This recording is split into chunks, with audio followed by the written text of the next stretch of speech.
Well, hello everybody and welcome to Jeff's Baking Blog.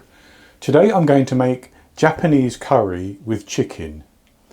Now Japanese curry is completely different to the Indian styles of curry that we know, and even different to the Chinese curry that you might know. But it's very, very nice, and it's not, from my experience, particularly spicy, but very flavoursome. And this is actually a very easy recipe because I'm going to use a Japanese curry roux, which is a block of paste basically, which you dissolve into water to make the curry sauce. And it's actually very simple. And the Japanese curry tends to be based on just a few ingredients: onions, carrots and potatoes, and then some meat and garlic, and then some meat, or even some chickpeas or something, as the sort of protein part of the curry.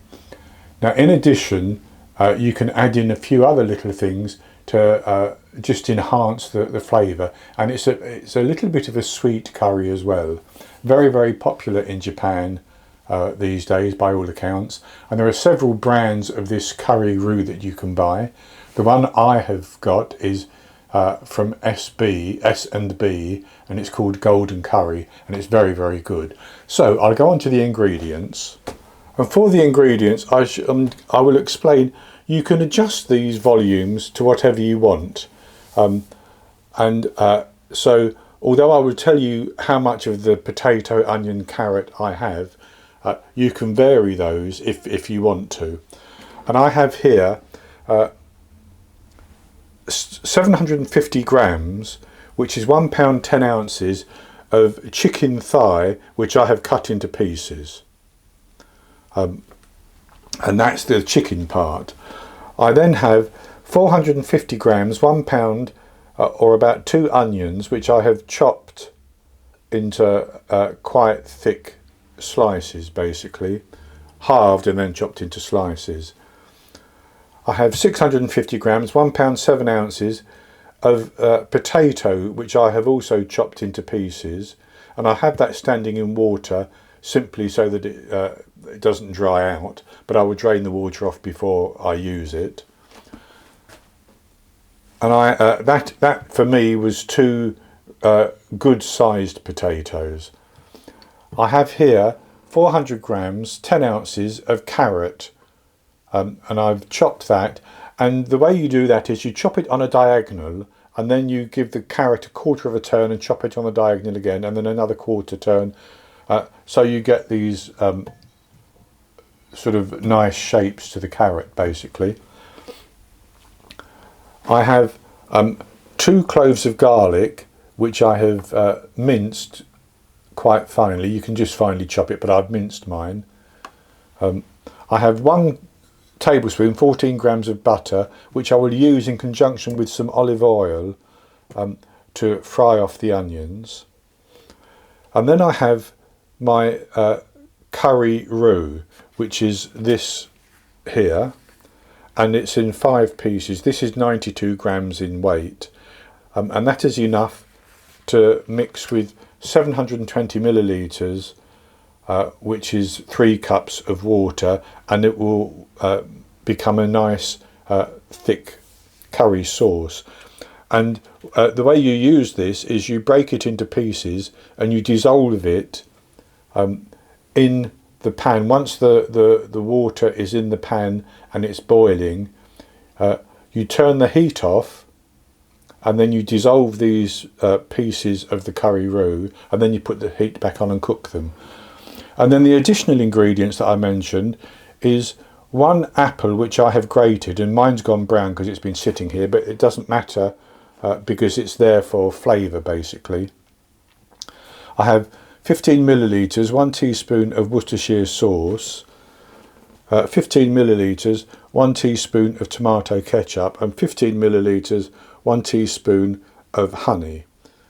And then you can season it as well if you want to, but the idea is that you taste the sauce once you have everything assembled before you do any seasoning. So that's all the ingredients, and the first thing we need to do is to cook off our onions until they're nice and soft. So I've heated a tablespoon of oil with my tablespoon of butter, and I'm going to put my onions in.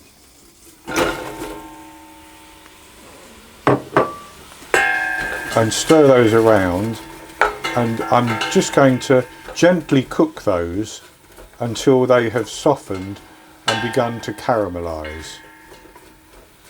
And that's going to take, I would say, a good 8 to 10 minutes.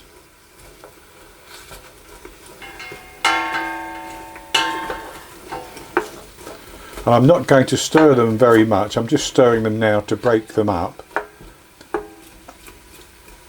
And I will check them from time to time and give them another little stir if necessary.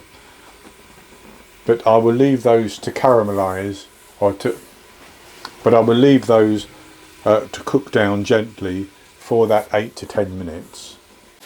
So my onions have cooked down a little bit and they've softened nicely. So I'm going to add in my garlic, and I'm going to just cook that for about a minute, no more than a minute.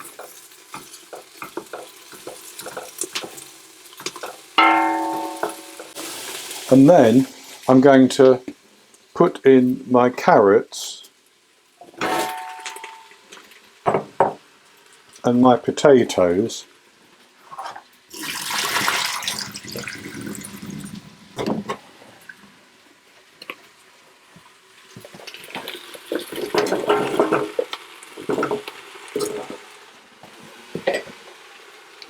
I'm going to just let those cook for a minute, stirring them.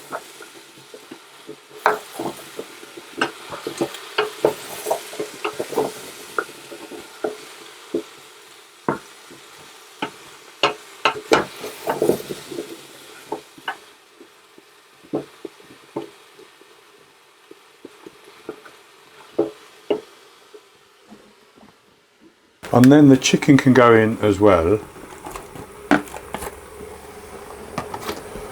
I'll stir that through.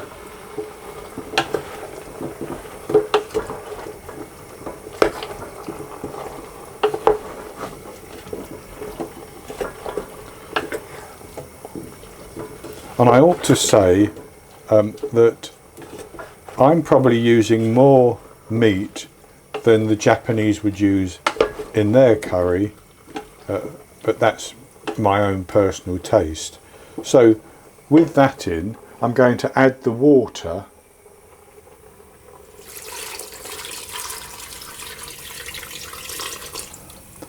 And I want it really to be just about covering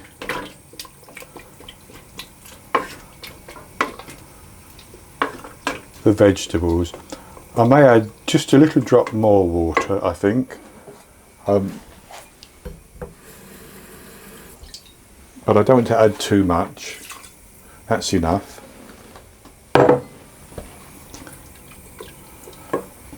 And then I'm going to put the apple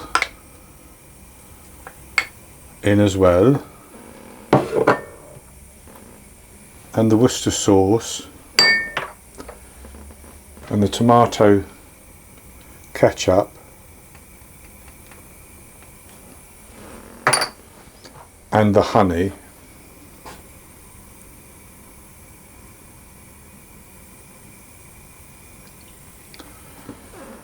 And I'll give those a stir around.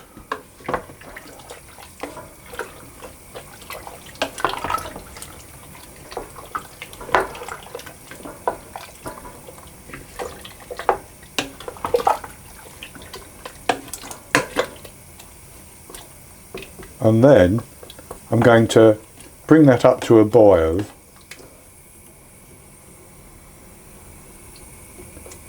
And once it's boiling, I'm going to cover it and simmer it for about 20 minutes.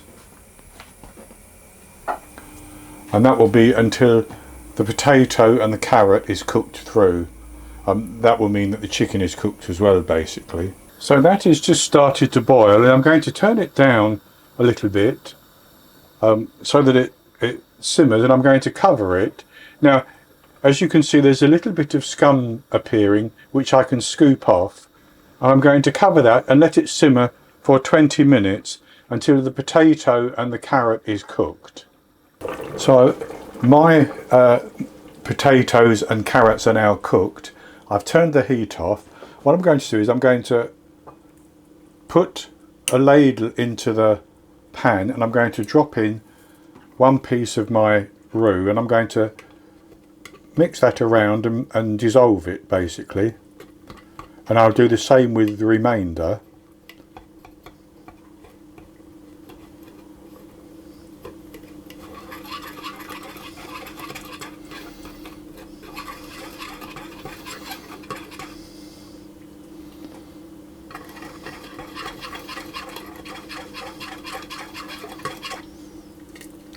So that's one, and I've got more to do.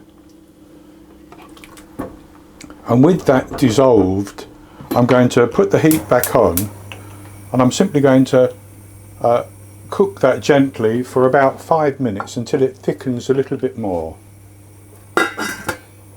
So I've cooked the Japanese curry with chicken, and I've taken most of it round to my niece and her husband for their dinner, but I've saved some for myself, so I'll show you what I've got. And that's what it looks like. I've actually cooked some sushi rice, which is sticky. The Japanese eat this curry with a short grain rice like sushi rice, so I've done that as well. And I'll just have a taste of it. I'll have a taste of the chicken.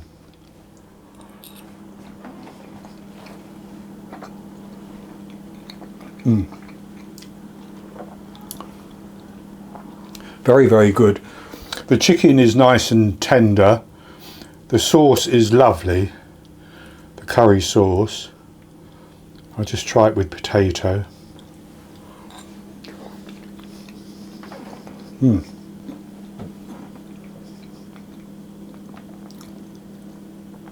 That is good.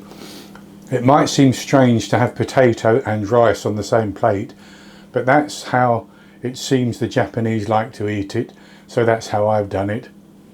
And it is very, very good. This is the second time I've made it, and it's just as good this second time as well. So that's going to be it for this recipe. I hope you've enjoyed it, and if you have, please give me the thumbs up below and click to subscribe to my YouTube channel. In the top right hand corner of the screen there'll be an eye that you can click on, and that will take you to a link for the recipe, and I'll put a link below the video as well. And I'll be back with another recipe in the very near future. So until then, happy baking.